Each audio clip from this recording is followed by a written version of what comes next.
Voilà. Merci de nouveau à ceux qui mettent leur tête. Ah, nouvelle tête. Ce qui est fort étrange, c'est que j'arrive pas à vous voir tous. Ça m'embête. Voilà, ils ont tous disparu. C'est très... En fait, vous êtes juste peut-être pas assez nombreux pour que je fasse grande galerie. Et si je mets en mode ensemble, c'est très bizarre.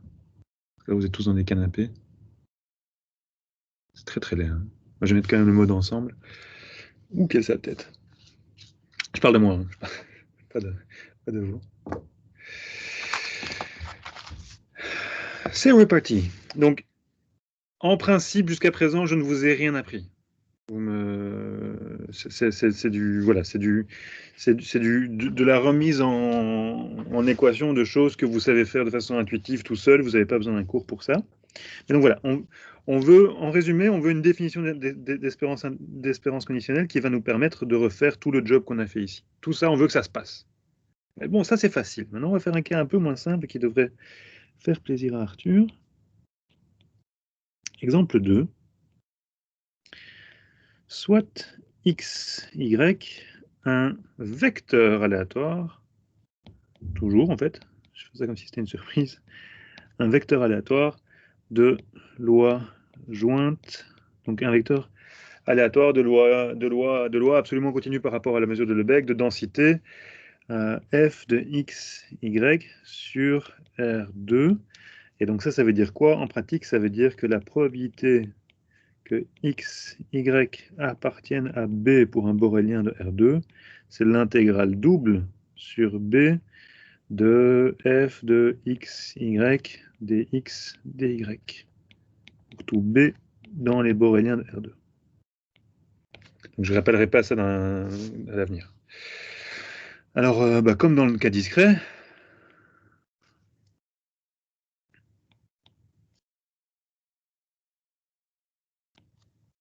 on a plein de lois qui naissent naturellement de cette loi jointe. Donc on a les lois marginales. Alors en continu, ça marche quand même, c'est plus agréable qu'en discret en fait, bizarrement. Donc la loi marginale en x, on somme sur toutes les valeurs de y, c'est-à-dire ici on intègre sur toutes les valeurs de y. Donc j'intègre, je vais peut-être écrire sur R. On a la loi marginale en y. Donc ici, pour l'instant, on ne commet aucune erreur. Tout ça, c'est bien défini.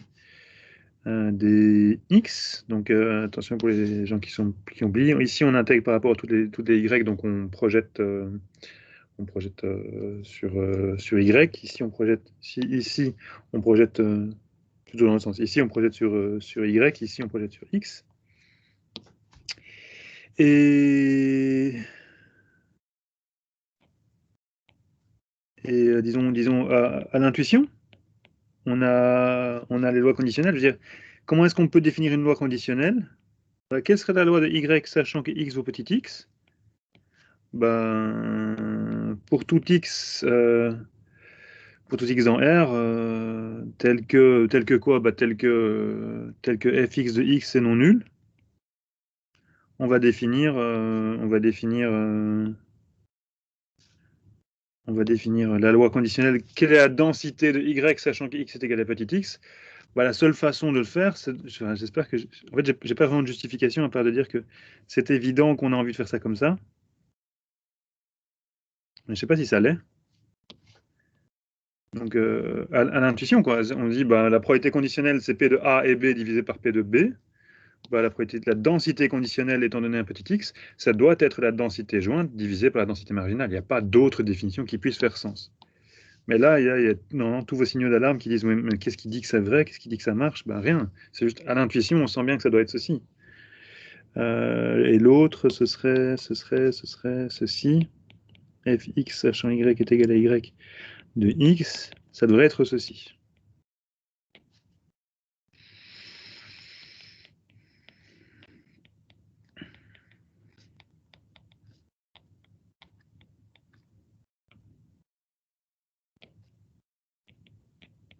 Donc ça se justifie pour l'instant par analogie seulement.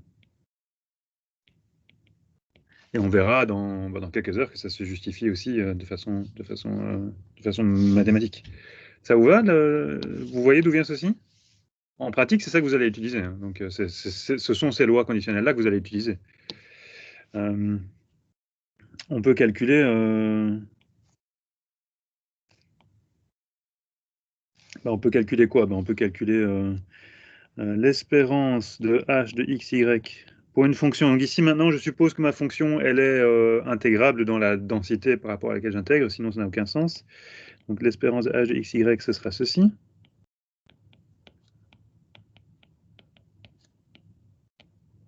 On peut calculer ceci.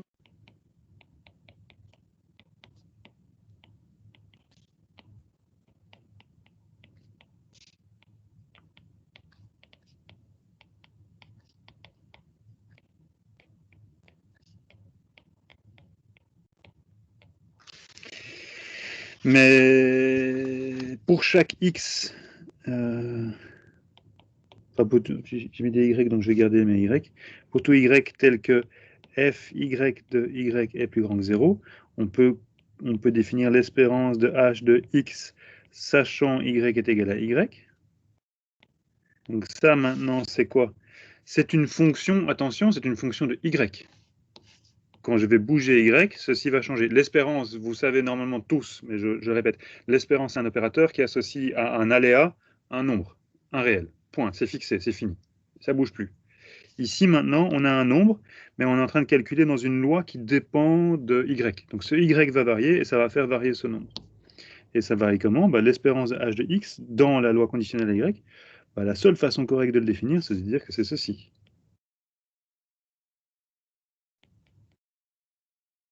Donc on intègre toujours en x, mais ça dépend de y.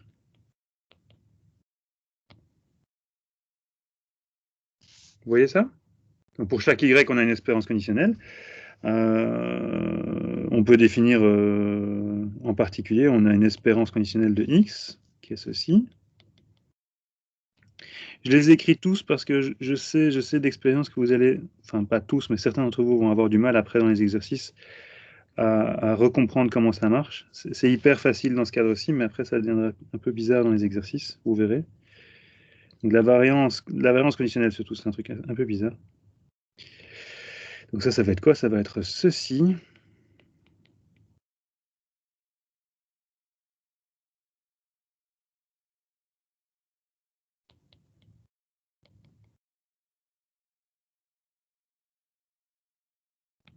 Donc attention, de nouveau, ce sont des fonctions de...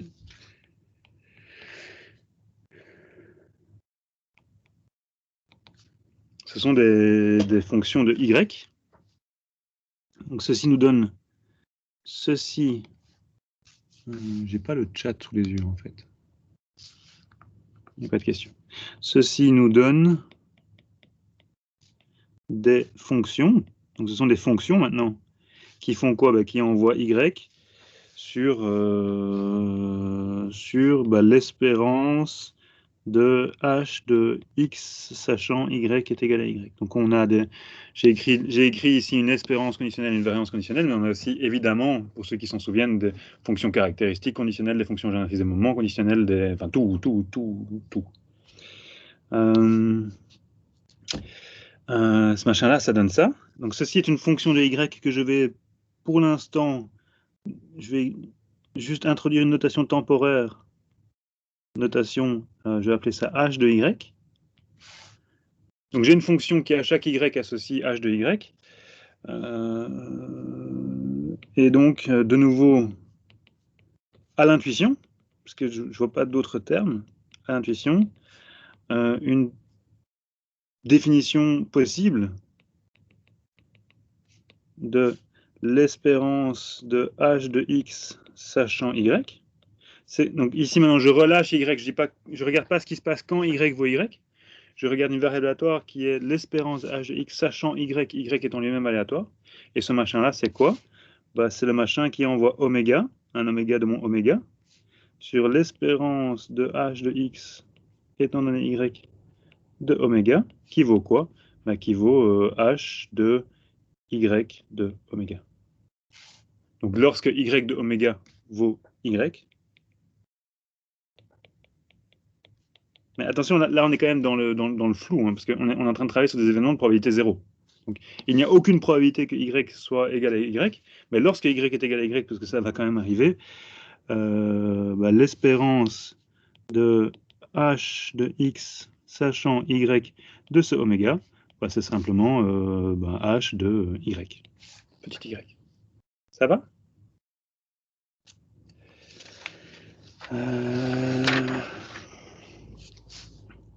Remarquons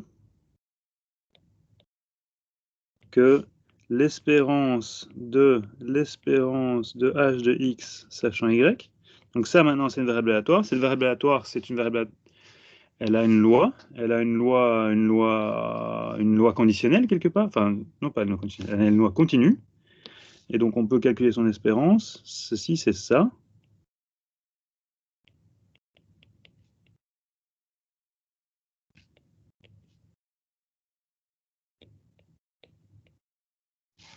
Donc c'est une fonction de y.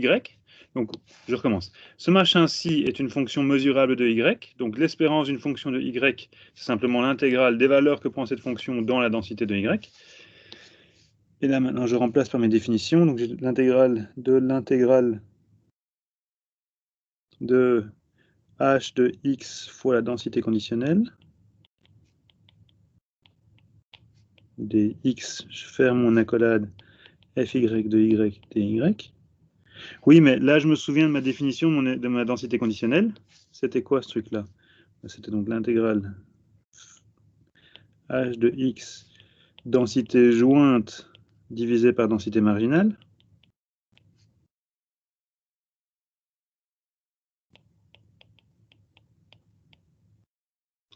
Donc celui-ci et celui-ci se simplifient.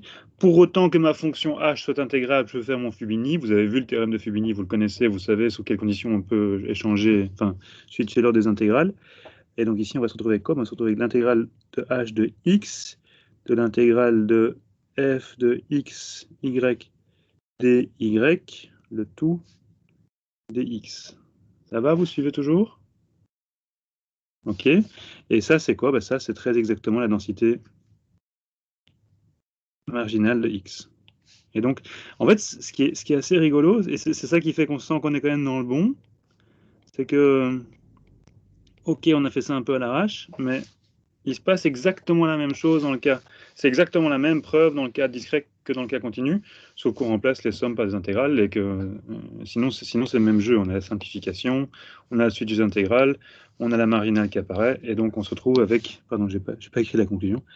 On se retrouve avec la même chose, c'est que l'espérance conditionnelle, en moyenne, c'est la fonction dont on a pris l'espérance conditionnelle. D'accord? Alors, petit exercice. Donc ça, c'était exemple 2. Exercice 1. Calculer l'espérance de la... Vous le ferez en TP, hein, mais je vous le fais déjà essayer maintenant.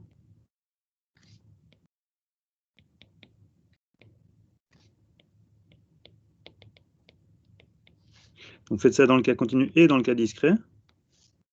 Donc exemple 2 et exemple 1. Et vous obtiendrez une conclusion qui est assez sympa.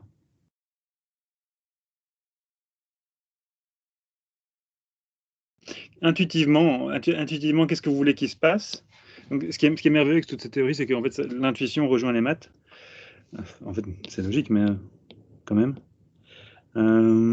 Ce qu'on veut ici, c'est que, étant donné qu'on donne une information sur x quand on conditionne par rapport à y, on veut que ce machin-ci soit plus petit que la variance initiale.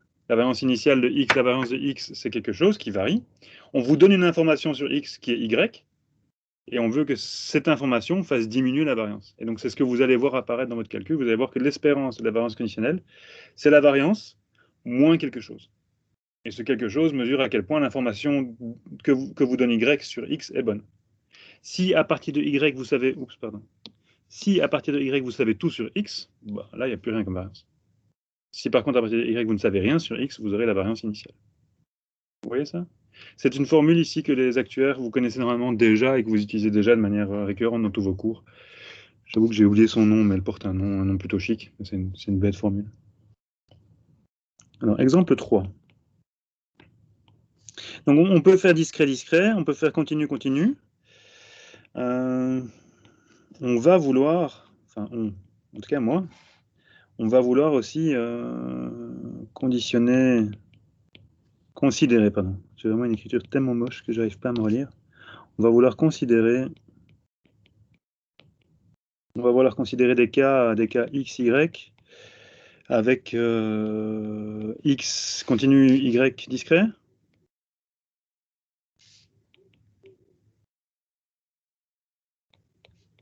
Mixte, etc. Il n'y a pas de raison de s'arrêter au cas continu, discret, discret. Un exemple typique que vous avez peut-être déjà vu dans certains de vos cours de stats.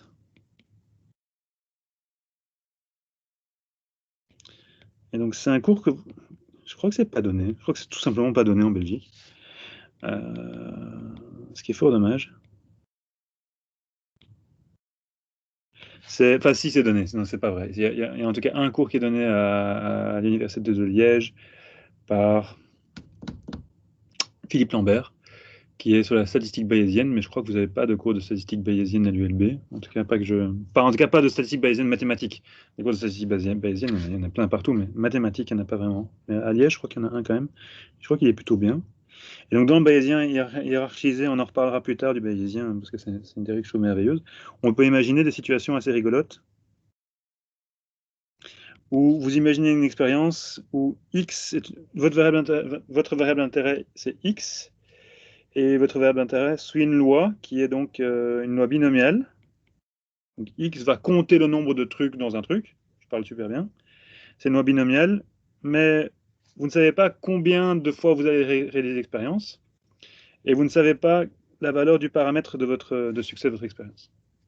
Et ce nombre-là, n, il suit une loi de Poisson d'un certain paramètre qu'on appelle lambda. Et donc, en fonction de la valeur de n, vous aurez une loi binomiale sur le nombre observé. Et on peut imaginer aussi que θ lui-même est de loi bêta, de paramètres. Pardon, j'ai mis un grand lambda, je vais mettre un petit lambda. De paramètres alpha-bêta. Et donc ici, l'idée, c'est, on est quelque part dans du bayésien.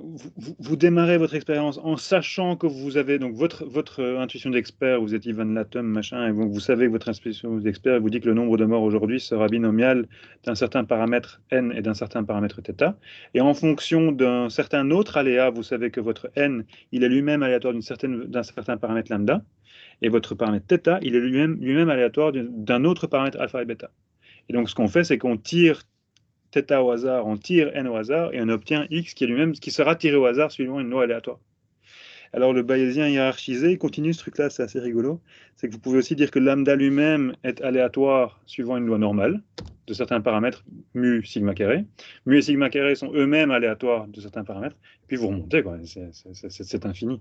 Alors vous pouvez dire à quoi ça sert, ben c'est incroyable. Ce qu'on sait faire avec ça est juste incroyable. Après, vous en parlez à un pain d'Aven et il va doucement rigoler parce que c'est du flan. C'est du flan, mais ça marche super bien. Mais c'est du flan. Moi, j'aime bien. Enfin, vous voyez l'idée, quoi. Alors, qu'est-ce qu'on veut comme formule? Ben, on veut que quand les ingénieurs font des choses, on veut pouvoir leur dire, bah oui, t'as raison, ça marche.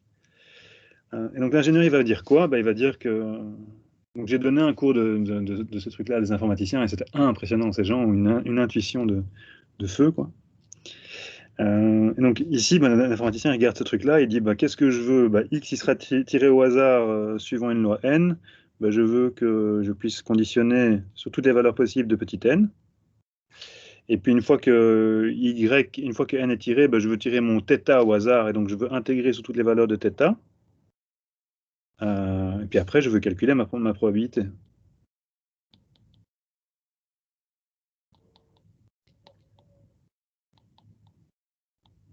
Et qu'est-ce que je veux? Je veux intégrer ceci dans la loi de n, donc ça va être exponentielle de moins lambda puissance n sur n factoriel. C'est un peu long ma formule. Voilà. Puis je veux intégrer dans la densité de x. De θ, pardon.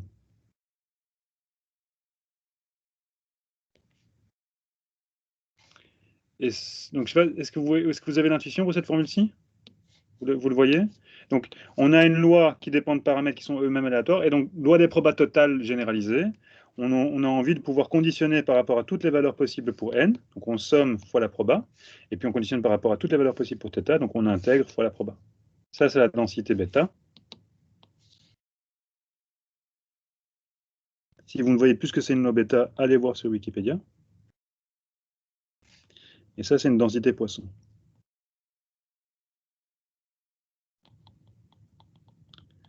Alors, évidemment, pour que notre théorie fonctionne, il faut que ceci fonctionne. Ça n'aurait pas de sens que le résultat donne autre chose quand on fait des calculs. C'est la seule façon correcte de calculer cette probabilité-ci. Mais à justifier, ça devient costaud. En tout cas, moi, je me souviens que j'avais essayé, avant de voir les espérances conditionnelles, de justifier ce truc-là, et ça devient vraiment compliqué parce qu'on mélange du discret, du continu, etc. Alors, dernier exemple, avant de finir cette motivation. Exemple 4. Des questions jusqu'à l'instant? Jusqu'à présent? Non, ça va? Donc je vois que 4 têtes, donc pour les autres, je me base sur les 4 têtes que je vois. Alors, qu'est-ce qu'on veut d'une espérance conditionnelle? Ben, on veut aussi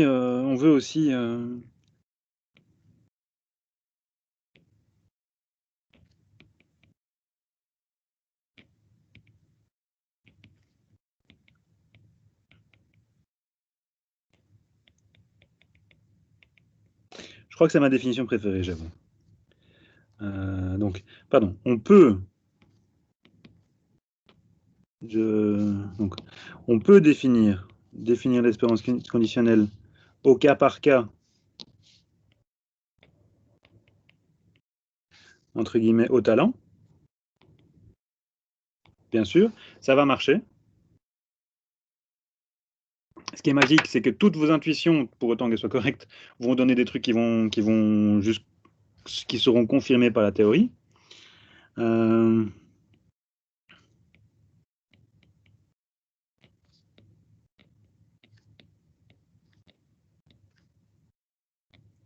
Mais on voudrait aussi, intuitivement, ça n'a pas de sens que notre théorie ne fonctionne pas comme ça.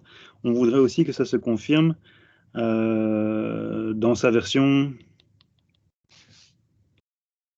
géométrique, on va dire. Donc je m'explique.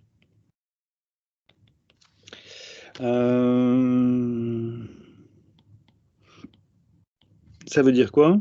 Ben, en fait, on se souvient, normalement vous vous souvenez tous, même les actuaires, que si x a des moments d'ordre 2, donc si x admet une variance, la plus jolie définition de l'espérance, c'est que l'espérance de x, c'est la projection au sens L2 de la variable aléatoire x sur l'espace des constantes. Donc en termes moins barbares, c'est la meilleure approximation de x par une constante. Et donc vous avez dû voir quelque part dans votre formation de statisticien que ceci était vrai. Ça vous rappelle des choses? Non? Oui? Bof? Non? Oh, dommage. Oh, c'est fou, ça. Alors, je vais faire la preuve.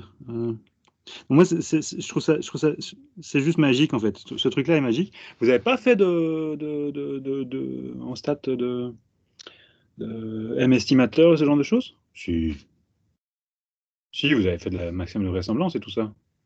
Je suis sûr que vous avez déjà vu. Vous n'avez peut-être pas vu sous ces termes-là, mais vous l'avez déjà vu, je suis sûr. Regardons ceci. Donc, qu'est-ce que je fais ici? Je regarde la différence entre x et x est aléatoire. Je crois qu'en fait, je ne vais pas aller très très loin aujourd'hui. X est aléatoire. B est une constante et je veux approcher x par une constante. Bien entendu, aucune constante ne va approcher x de façon idéale, parce que x est aléatoire, c'est ce que je dis est idiot. Et donc, je vais avoir une pénalité quand je remplace x par une constante b.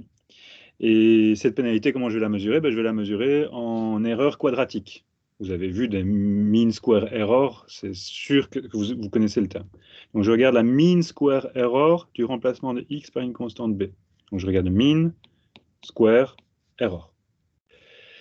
Et je vais dire que la meilleure constante par rapport à ce problème d'approcher x par b, la meilleure constante sera celle qui rendra ceci minimum. OK? Je fais toujours? En tout cas, les 4 que je vois. Et donc, comment est-ce que je fais ça? Soit je dérive par rapport à b et je regarde ce qui se passe. Ça m'embête un peu parce que je dois alors regarder des histoires d'échange de dérivées intégrales et ça, j'ai toujours du mal. Et donc ici, moi, je vais avoir une idée, mais que vous avez déjà fait en stats 1000 fois. Vous avez fait Cramer-Rao. Ça vous dit quelque chose, Cramer-Rao? Cramer-Rao, c'est ça, hein. C'est ce que je suis en train de faire. Et donc ici, qu'est-ce que je vais faire? Je vais retirer l'espérance de x.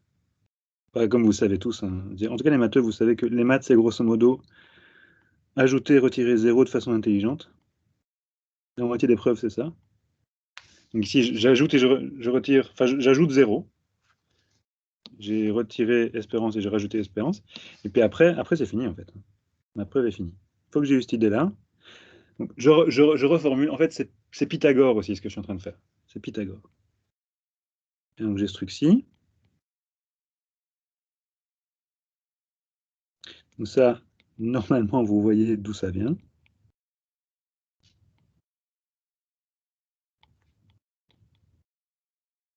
Oups, j'avais fait une erreur. Donc j'ai mon double produit.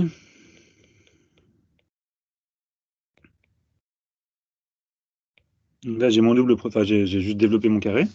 Alors là, j'ai la linéarité de l'espérance qui me permet de séparer les choses. Donc j'ai l'espérance de ce truc-ci.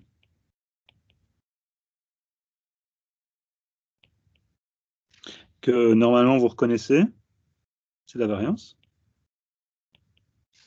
Ici, en fait, qu'est-ce que j'ai? Je vais avoir l'espérance. Donc j'ai 2 fois l'espérance de... Alors ce truc-là, c'est une constante, je peux le sortir. Donc l'espérance de x, c'est un nombre, je peux le sortir. Et je me retrouve avec l'espérance de x moins l'espérance de x.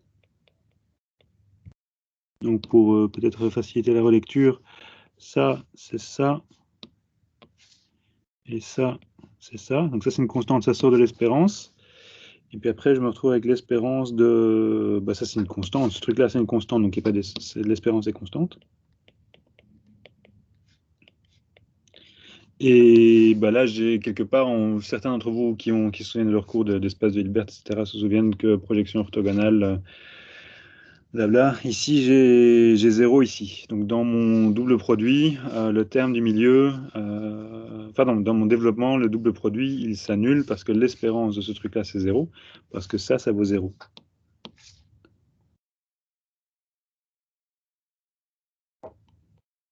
Et donc, en cadeau, qu'est-ce que j'ai? J'ai que pour tout B, l'espérance, ça s'appelle aussi la formule de Koenig-Huygens, je crois. L'espérance de x moins b, donc l'approximation de x par b, vous avez certainement vu ça. Cette formule, vous l'avez vue en stade, je suis prêt à mettre une des mains de mes enfants à couper. Oui, je suis courageux, mais pas trop. J'ai plein d'enfants. C'est quoi? C'est variance plus biais. Et donc, quand vous avez vu la convergence L2 des estimateurs de la moyenne, par exemple, vous avez vu que la variance tendait vers 0 et le biais tendait vers 0 et ce genre de choses. On est dans un monde que vous connaissez, vous n'avez juste peut-être pas écrit ça sous cette forme-là. Et donc, qu'est-ce qu'on voit? On voit 2 choses à partir d'ici. 1, l'espérance de x moins b au carré, donc l'approximation de x par une constante, c'est toujours plus grand ou égal à la variance de x. Donc la plus petite erreur que vous puissiez faire quand vous remplacez x par une constante en terme L2, c'est la variance. Et 2, l'espérance, cette erreur est minimale, donc l'espérance de x moins b est minimale et vaut la variance.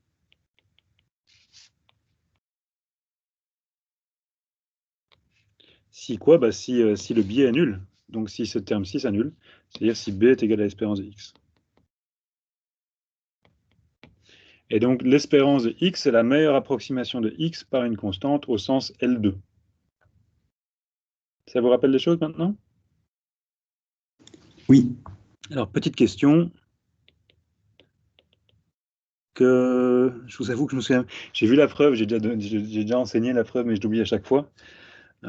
C'est pas si simple. En fait, c'est super pénible. Si on regarde au sens... Mais normalement, vous l'avez déjà vu en stats. Qu'est-ce qui se passe si on regarde au sens L1 plutôt qu'au sens L2? Quelle est la meilleure approximation de x par une constante au sens L1? C'est super joli. Si vous ne voyez pas ce que c'est, devinez. Qu'est-ce qui pourrait marcher pour que ce soit joli? Quel est l'autre estimateur de la position que vous connaissez? Quelle est la moyenne? Et l'autre?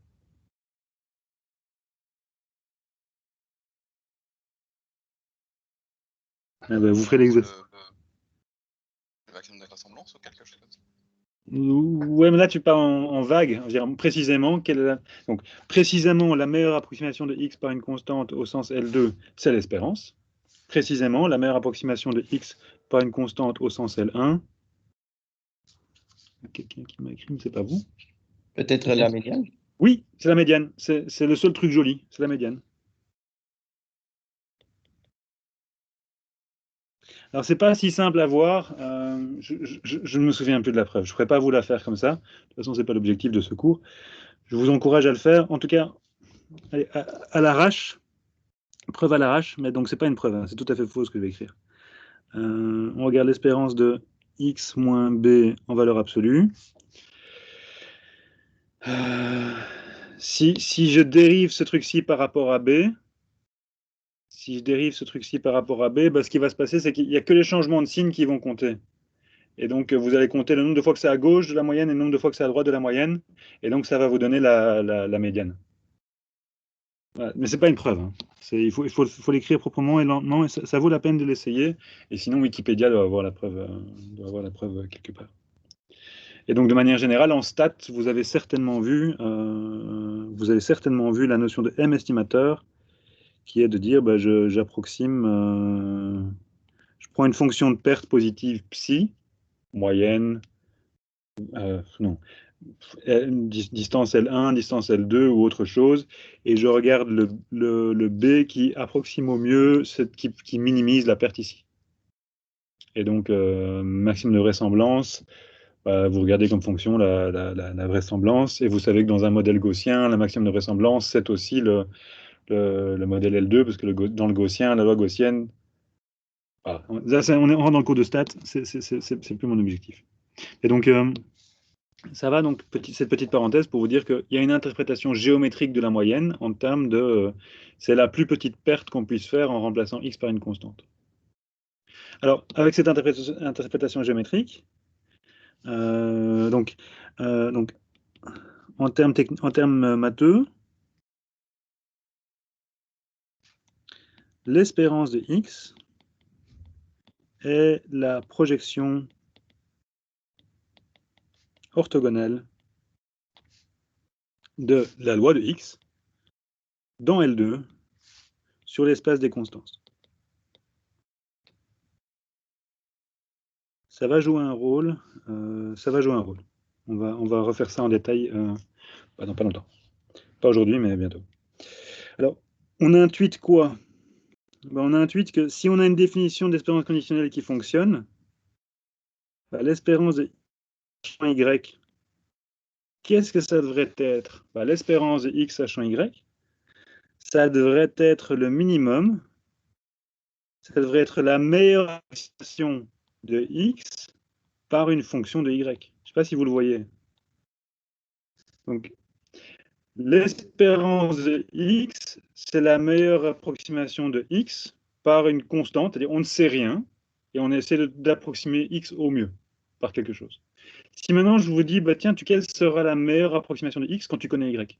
Bah, à partir de ta connaissance de y, intuiter quelque chose sur x. Donc c'est la meilleure approximation de x par une fonction de y au sens L2. Vous le voyez ça? Alors ce qui est assez rigolo et ce que j'aime beaucoup de cette définition-ci, c'est qu'il y a plein de choses qui apparaissent donc, pardon, en termes techniques, en termes de maths. Si on a une bonne définition d'espérance conditionnelle, bah, l'espérance de x sachant y est la projection orthogonale de x dans L2 sur l'espace des fonctions mesurables de y. Et donc on va rentrer dans un monde hilbertien et tout ça, donc ne vous inquiétez pas, on ne va pas faire beaucoup d'espace de Hilbert, mais on va utiliser ces choses-là. Je vous donnerai une référence que moi j'aime bien. Mais de cette définition, on intuite aussi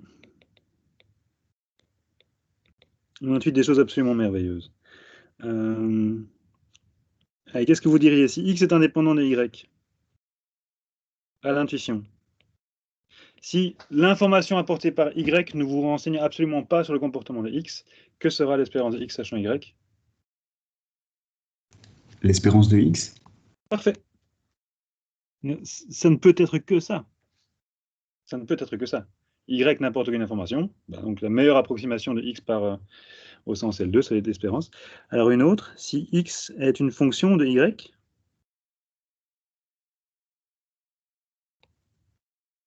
donc en termes techniques, c'est que x est y mesurable. Qu'est-ce que vous diriez?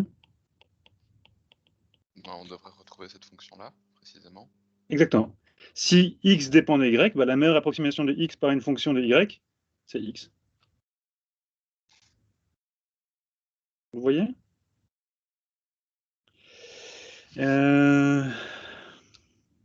Voilà.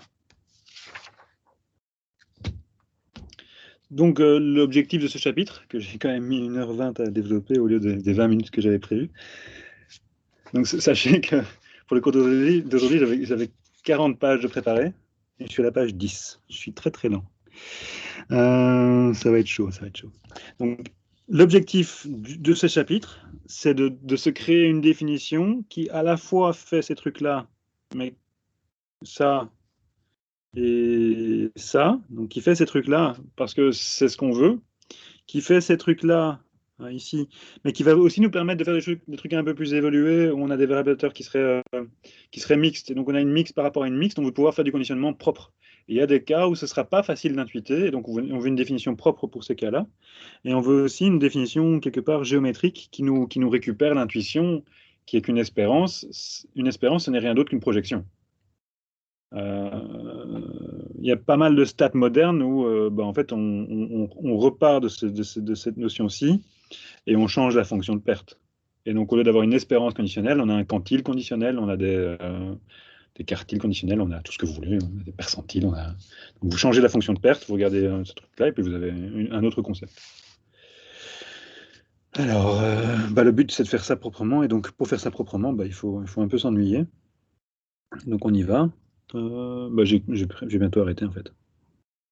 Donc ici, maintenant, je rentre pour ceux qui voudraient suivre sur une autre ressource. Je rentre dans le bouquin de Ledoux et je vais suivre presque mot à mot le bouquin de Ledoux et Barbe, qui est dans les notes de cours. Alors, pour commencer les choses proprement, il faut commencer dans un monde qu'on contrôle. Et le monde qu'on contrôle le mieux, c'est le monde du discret. Donc c'est totalement self-contained. En principe, vous devez juste connaître un peu de théorie de la mesure, et encore. Donc soit oméga AP, je me permets d'arrêter ma phrase là, soit oméga AP, ça veut dire soit oméga AP, un espace probabilisé. Donc une famille d'événements et d'événements BI. I appartient à I, avec I un sous-ensemble de N fini ou infini n'a pas d'importance. Donc ce machin-là forme un système complet d'événements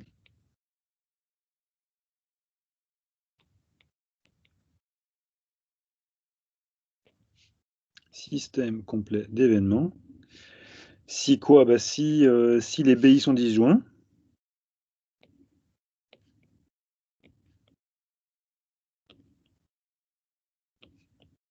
et la probabilité de leur union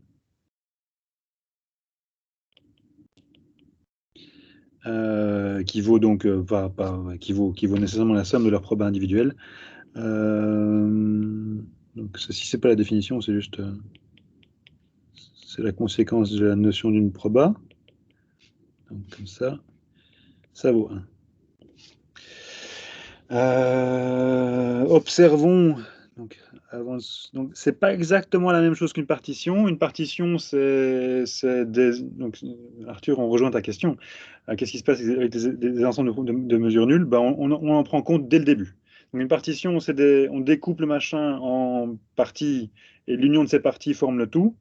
Ici, on découpe le machin en parties et on découpe le oméga en parties et leur union ne forme pas le tout, mais leur union est de probabilité 1. Donc c'est une petite subtilité qui va avoir son importance. Donc observons que I peut être de cardinalité infinie.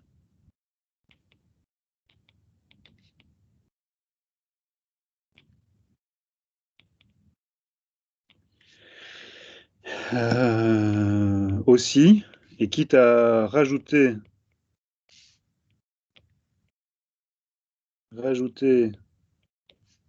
l'événement n qui est oméga dont je retire l'union I dans I dBi, que je vous rappelle maintenant grâce à la division, il est de mesure nulle.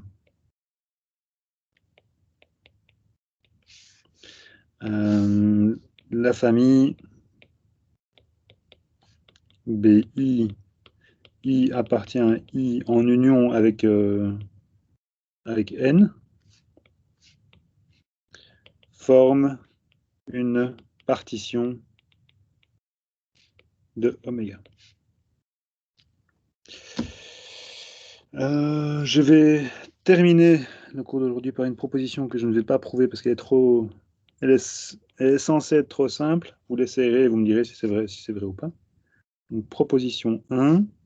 Donc, ma numérotation, c'est chaque théorème, c'est 1, 2, 3, 4, 5, etc. Chaque exemple, c'est exemple 1, 2, 3, 4, 5, et proposition, etc. Donc, en principe, vous pourrez retrouver comme ceci. Soit BI, I appartient à I, un système complet d'événements sur oméga A P. Et attention, on va noter ici et dans toute la suite du chapitre, I star, c'est l'ensemble des I dans I, tel que la probabilité de BI est strictement positive. Alors, qu'est-ce que j'ai fait? Pour tout A dans A, on a les choses suivantes. 1, P de A, ça va être la somme sur les I dans I star des P de A sachant BI fois P de BI. Donc on a besoin de ce I star parce qu'on ne peut définir ces trucs-ci que sur les événements de probabilité non nulle. Donc ça, c'est ce que j'appelle la loi des probas totales. Enfin, ce que j'appelle. Ça, c'est la loi des probas totales. Et deuxièmement, si P de A est lui-même aussi positif, alors pour tout cas tel que la probabilité de BK est positive, on a un P de BK sachant A, c'est la probabilité de A sachant BK fois la probabilité de BK divisé par la somme qui est ici.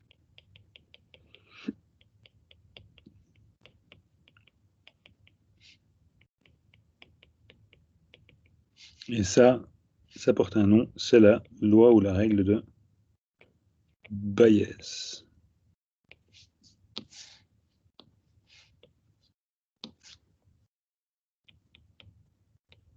Pile à l'heure, c'est merveilleux. J'ai fait que la moitié de ce que je voulais faire. Je ne fais pas la preuve, c'est censé être un exercice facile. En tout cas, pour les matheux, c'est quelque chose qu'on a déjà fait. Pour les non-matheux, je vous encourage à l'essayer. Si vous n'y arrivez pas, vous m'appelez. Voilà, on va arrêter là pour aujourd'hui. Je vais arrêter l'enregistrement.